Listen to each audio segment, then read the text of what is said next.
의사가 없어서 사람들이 병에 걸려 죽는 게 아닙니다. 의사가 해결할 수 없는 병이 너무나 많이 있기 때문입니다.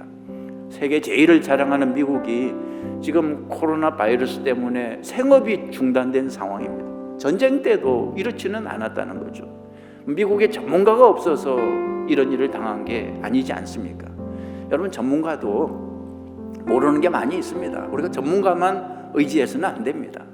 저도 2001년에 골수 이식 수술을 받을 때 전문가인 담당 의사가 수술을 권하지 않았습니다.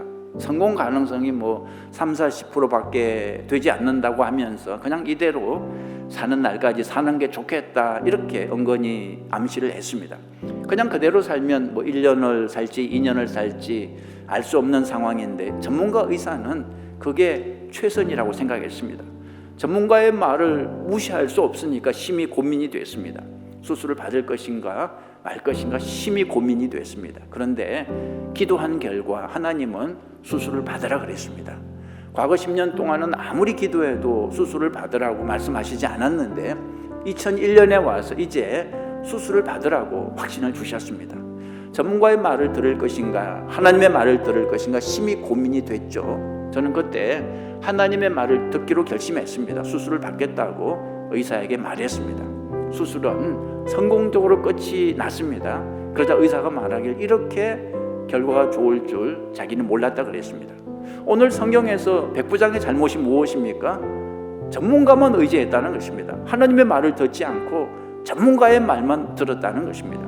사도 바울의 말을 듣지 않고 선장과 선주의 말만 들었습니다. 그 결과 어떻게 됐습니까? 엄청난 광풍을 만났습니다. 그러니까 여러분, 전문가를 무시하라는 게 아닙니다. 전문가를 사용하십시오. 그러나 하나님께 더 의지하라는 것입니다.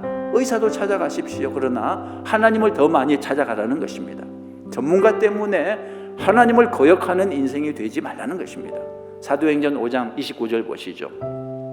베드로와 사도들이 대답하여 가로되, 같이 읽어볼까요? 사람보다 하나님을 순종하는 것이 마땅하니라 그랬습니다. 한번 따라해 보시죠. 사람보다 하나님을 순종하는 것이 마땅하니라. 사람보다 하나님을 순종하는 것이 마땅하다는 것입니다. 전문가의 말보다 하나님의 말을 더 믿고 순종하는 여러분 되시기 바랍니다.